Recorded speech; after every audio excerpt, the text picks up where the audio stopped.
I'm going to show you something that completely changed how I garden, and it might just transform your entire approach to growing food forever. Every spring, gardeners around the world spend thousands of dollars fighting the exact thing that could solve every single growing problem they face. And the crazy part? Most of us have been taught wrong from day one. I'm Sam from Seniors Gardening Advice, and what I'm about to share will flip everything you think you know about your garden upside down. So if you haven't already, hit that subscribe button right now because we're about to unlock gardening secrets that the conventional world doesn't want you to know. And please, share this video with someone who's been struggling with their garden. They're going to thank you. The big misunderstanding about garden plants. For generations, we've been taught that weeds are the enemy. We pull them, spray them, burn them, and spend our precious time and energy trying to eliminate them from our gardens. But here's what nobody tells you. These plants aren't problems. They're actually solutions in disguise. Think about it. When a bare patch of soil appears in nature, something immediately moves in to cover it. That's not random. That's nature doing her job, protecting herself. Every single plant that shows up uninvited is trying to tell you something important about your soil. And when you learn to listen, you'll never battle the same plant twice again. The approach I'm sharing on this channel has completely revolutionized my farm over the past several years. We've gone from depleted, compacted clay to rich, living soil. And the funny thing is, we got there by working with nature instead of against her. If you're finding this information helpful, please drop a like right now. It helps more people discover these methods, and honestly, it means the world to me that you're here learning this stuff. Understanding how modern farming created the problem. Let me take you back about 10,000 years. Our ancestors figured out something revolutionary. Instead of wandering around looking for food, they could stay in one place and grow the most delicious plants all together. That was farming. And at first, it worked beautifully. The traditional farmer would plow the soil, which created perfect conditions for seeds to sprout. Loose, fluffy earth that water could soak into, space for roots to expand and grow strong. And initially, plowing removed all the competing plants that might take away nutrients and sunlight from the crops they wanted. But here's where the problem started. Once you plow the soil, you've disrupted something that nature has been perfecting for millions of years. You've removed the protective cover. Without that covering, water evaporates right back into the sky. Without different plant heights creating shade, the soil dries out faster. Without different species depositing their leaves and creating a natural nutrient cycle, the earth becomes depleted. So farmers had to solve this. They added nitrogen, phosphorus, and potassium, the three elements most plants seem to need. And for a while, this worked. Crops grew, people ate, life continued. But then, the system started breaking down in ways we're still dealing with today. The soil became dependent on constant chemical inputs. The microbial communities that naturally maintained soil fertility disappeared. The entire burden of feeding the plants fell on the farmer's shoulders. And that, friends, is why we're here talking about this today. What the forgotten plants are actually telling you. Now that we understand the problem, let's learn what these garden volunteers are trying to communicate. Every plant that appears uninvited is like a diagnostic tool. It's your soil sending you a message. Some plants show up because the earth is too wet. Others arrive because something is missing. Some plants thrive in compacted ground. Others only grow where the nitrogen is out of balance. The beautiful truth is that if you learn to read these signs, you'll know exactly what your soil needs without spending money on tests or waiting for lab results. The information is literally growing right in front of your face. When you recognize what a plant is indicating, you can make better choices. You can plant something that does the same job, but actually gives you food or beauty. And here's the really clever part. You can use the plants you don't want to create natural fertilizer that fixes the soil and prevents those unwanted plants from showing up again. That's when gardening becomes truly lazy in the best way possible. Real examples from my own gardens. About 2 months ago, I had an area of our property that was completely destroyed.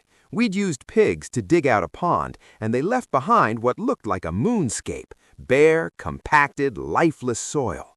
But then something amazing happened. Without planting anything, without adding seeds, without any human input at all, that area began coming back to life. Within 2 months, we had a jungle of plants, and the question that sparked everything was, where did these seeds come from? The answer blew my mind. There were seeds that had been lying dormant in that soil for years, maybe decades, and when the conditions changed, they woke up. Some areas got chickweed growing thick as a carpet. Other spots developed ragweed and pokeweed, each one showing up because the conditions were right for that specific plant. This taught me that the soil itself is like a library of possibilities. It remembers every plant that's ever grown there, and it knows exactly which ones to send up when needed. Reading your garden's soil story. There's an area on my property where we get this incredible blanket of chickweed every spring. Most gardeners see that and think they have a chickweed problem. They spray it or pull it out by the roots, planning to fight the same battle next year. But let's think about this differently. Why does chickweed love this particular spot? First, there's water. This area sits at the bottom of a slope where rainwater collects. Chickweed loves wet feet. It's happiest in moist soil. Second, there's nitrogen. My animals spend time here, and that means constant nitrogen being deposited. Chickweed thrives on nitrogen. And third, chickweed is shallow-rooted. It spreads across the soil surface without going deep. Once you know this, you can make a decision. You could plant buttercrunch lettuce in this spot instead. Lettuce loves the same wet, nitrogen-rich conditions that chickweed adores. Or you could harvest that chickweed and use it to make a liquid fertilizer. But you stop seeing it as an invader and start seeing it as a teacher. This same principle applies to dozens of common garden plants. Every single one has something to tell you about your specific soil situation. And the more you listen, the better you get at working with nature instead of against her. Here's where this becomes really exciting. Those plants you've been pulling out, they're actually mini nutrient miners. Their root systems go deep into the earth and pull up minerals and nutrients. They bring them to the surface. When you use those plants to create a fertilizer, you're essentially bottling up the soil's missing nutrients and using them to feed your replacement plants. Let me walk you through this process because it's simpler than you probably think. Take a plant like the dandelion. Most people hate them, but a dandelion is telling you that your soil is compacted and lacking calcium. The dandelion's long taproot is specifically designed to break through that compaction and bring calcium up from deep in the earth. Instead of pulling that dandelion and leaving the soil still broken, you can harvest the leaves, soak them in rainwater, not tap water, because tap water often has chemicals that kill the good microbes in your soil. Let that soak sit in the sun. The process creates what amounts to a natural liquid fertilizer, rich in all the minerals that dandelion pulled from deep earth. Then you plant something else in that spot, something that looks like a dandelion or serves a similar function, but one that you actually want, and you water that new plant with your homemade dandelion tea. Over time, the soil improves, the compaction decreases, the calcium levels rise, and next year, fewer dandelions show up naturally. This isn't magic, it's just working with the way nature already operates. Building your plant recognition skills. I want to share some of the most common garden plants and what they're trying to tell you, because once you can identify these, you'll have unlocked a huge part of this puzzle. Chickweed. If you see chickweed, your soil is too wet and too nitrogen-rich. Plant buttercrunch lettuce instead. It loves the exact same conditions, but gives you actual food. Clover. Clover indicates nitrogen deficiency. But here's the wild thing. Clover is in the legume family, which means it actually adds nitrogen to soil. The answer? Plant beans. Any beans. They'll do the same job and give you a harvest. Plantain. This tough little plant with the big leaves shows up in compacted soil that needs calcium and potassium. Plantain breaks that compaction and brings those minerals up. Plant something with similar function or deep roots, like turnips or other root crops. Purslane. Purslane is nature's way of saying your soil is exposed. Plant cucumber or other vining plants that will spread across the ground like purslane does. You'll get the ground coverage you need, plus food. Ragweed. Ragweed increases organic matter in soil.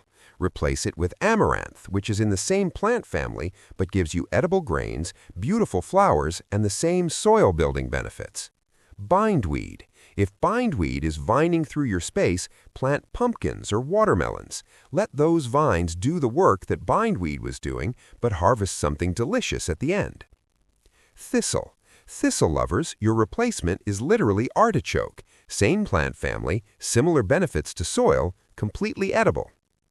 Grass weeds. For the constant stream of unwanted grasses, use cardboard under mulch and plant cover crops that grow faster and shade out the grass before it establishes. Layer protection and plant competition together. Each of these examples follows the same pattern. Identify what the unwanted plant is telling you, understand what job it's doing, then plant something that does that same job but gives you something you actually want. The power of mulch, Mother Nature's favorite covering. There's one universal truth that brings everything together. Mother Nature does not want to be naked. Anytime you expose bare soil, she's going to rush to cover it. If you don't cover it with something you choose, she'll cover it with something you probably won't like. The solution is mulch, basically organic matter that's breaking down. Wood chips, compost, leaves, whatever you have. This covering does several things simultaneously. It protects the soil from sun and rain erosion.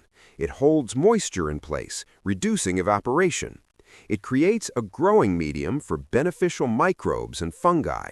And it slowly breaks down, adding nutrients and structure to your soil. The really neat thing about wood chips is understanding where they come from. They're from trees. Trees are essentially giant straws that spend their entire lives pulling water from the ground up through their roots and into their leaves. When that tree dies and falls and we chip it up, those chips become like little sponges.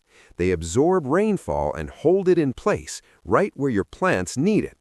This is free protection for your soil. This is nature's way of covering herself up when she's exposed. Putting it all together into your gardening system. The system works like this. Observe what's growing where it shouldn't, learn what that plant is telling you, create a natural fertilizer from that plant, plant something better in its place, and water that better plant with your homemade fertilizer. Throughout the growing season, you're using the plants you don't want to feed the plants you do want, while simultaneously fixing the soil that created the problem in the first place. That's the complete cycle. That's where lazy gardening becomes almost magical in its efficiency. The incredible thing I've noticed over several years of doing this is that I've stopped having a weed problem. Not because I've eliminated all the seeds, that's impossible and frankly unnecessary. I've stopped having a problem because I've fixed my soil. When your soil is rich and balanced and healthy, you don't get the cascade of unwanted plants. They only show up when something is wrong. And every time something shows up, I've got a diagnostic tool and a solution. The plant becomes my teacher instead of my enemy. Expanding this thinking to your entire property, these principles don't apply just to gardens. You can extend this thinking to pastures, paddocks, and larger areas. When you see certain plants taking over a field, instead of fighting them mechanically or chemically, you can step back and ask what they're indicating. Are the conditions too wet, too dry, too compacted, missing certain nutrients? Once you understand the message, you can address the root cause.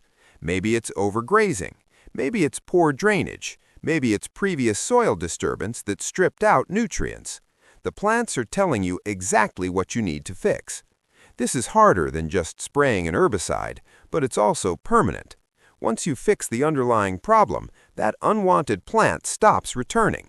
You've addressed the cause, not just the symptom. Why this matters for the future of food? The conventional approach creates dependency. You must spray every year. You must add nutrients every year. You must plow and replant and manage and control. It's exhausting and expensive, and it doesn't actually improve your soil. It actually degrades it over time. The approach of working with plants and soil and nature's cycles creates independence. Every year your soil gets better. Every year your plants are more resilient. Every year, the system requires less input from you and produces more output for your effort. That's not just better for your wallet, though it is. It's better for your family's food security. It's better for the environment. It's better for the entire ecosystem of your property. Simple steps to start today. You don't need to overhaul your entire garden today. Start with one problem area. Look at what's growing there and identify it. Learn what that plant indicates about your soil. Create a small batch of fertilizer from those plants. Plant something better. Water it with your homemade mixture. Watch what happens. Most likely, next year that problem won't be nearly as severe, and each year as you repeat this process across different areas of your garden, you'll see the transformation. You'll see your soil getting darker and richer. You'll see water holding better in the earth instead of running off. You'll see plants that look healthier and more vigorous. That's what happened to our farm. We went from struggling with imported soil amendments and constant fighting to abundance with almost no inputs, and you can do the same thing. A final word on not fighting yourself. Some of my family members have spent years trying to eliminate certain plants from our property using conventional methods. They pull, they spray, they burn. The next year, the same plants come back stronger because the underlying conditions that favor those plants haven't changed. I've been suggesting a different approach for just as long. Stop fighting the plants. Fix the soil. But I understand it's hard to change the way we've been taught to think about these things. Here's what I know for certain. The way that actually works long-term is understanding what nature is trying to do and working with it instead of against it. Your garden isn't trying to frustrate you, it's trying to heal itself. And if you let it teach you, if you pay attention to what's growing and why, you'll discover that gardening becomes less of a battle and more of a partnership. I could spend hours going deeper into the science and philosophy of this approach, but for now, I want you to understand the basic idea. The plants showing up in your garden are not your enemies, they're your teachers. And once you learn their lessons, your whole approach to growing food changes forever. If this video helped you see your garden differently, please share it with someone who's been struggling. Drop a comment and let me know what plants are showing up in your garden. I love hearing from you. And if you haven't subscribed yet to Seniors Gardening Advice, now's the perfect time to join our community of people learning to work with nature instead of against her. Your garden is waiting to teach you. Are you ready to listen? Thanks for being here, and happy growing!